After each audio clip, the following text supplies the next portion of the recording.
All right, folks, here we go again.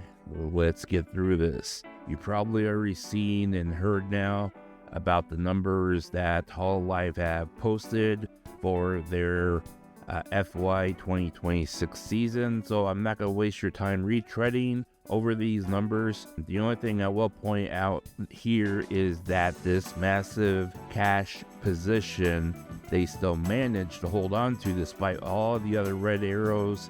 This is going to become an important thing leading into this report. Now, this cash position over the course of the year is what's being used to pay the upfront costs and the stock buybacks.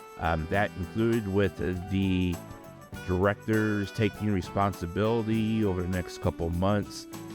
These cash positions are what allows them to immediately file for this repurchase program and continue to carry the balance that they have.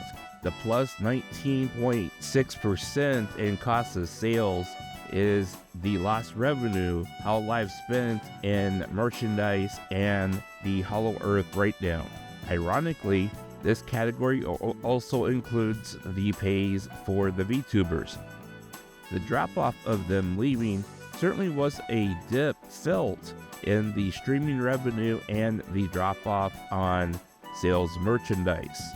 Now, a side-by-side comparison was performed, and while we saw a dramatic increase in Cover's SG&A, which is sales, general, and administrative staff, there was a plus 13.7 increase in revenue growth over the same period.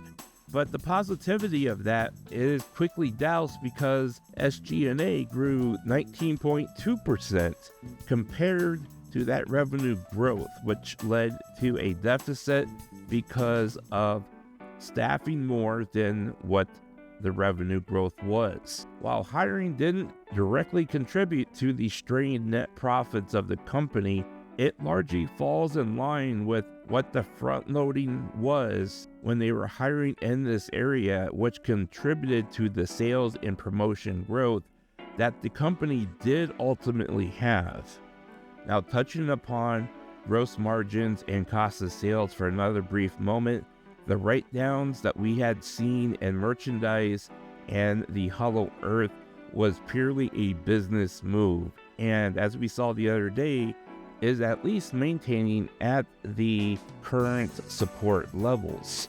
Now, the one shining piece of news here is that the operating cash flow did rise by 36.3%, which is just under 7.3 billion yen. And this is important because the write-off that we saw earlier with Hollow Earth and with the merchandise is considered a non-cash write-off.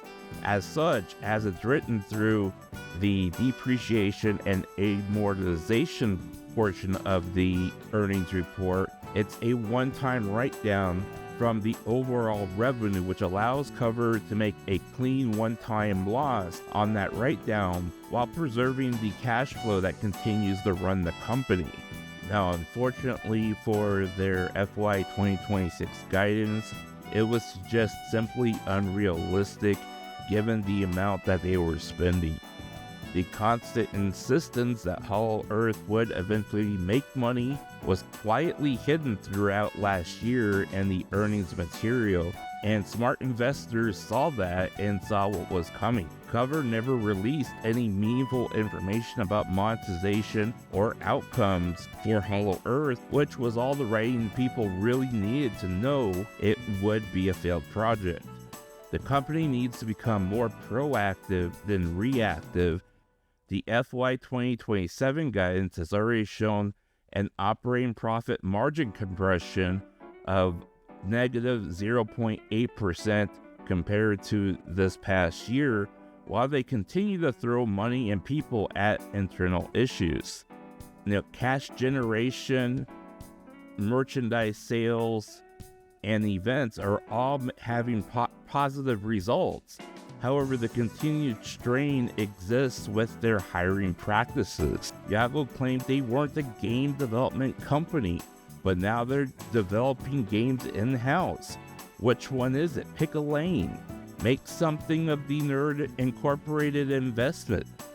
Make it an optional transition point with people who want to step away from live streaming every day, but want to continue making projects, videos, and do tours and songs while continuing to carry the Hololive brand and publishing their songs with Holo Records. It can be a transition point for them, and you can continue to get more value out of your assets rather than having to retire an entire entity. But most important than all this is to be open and candid with your investors. Stop hiding your failures in plain sight, trying to use different diagrams to hide what is failing, because this is what happens when you try to hide those facts.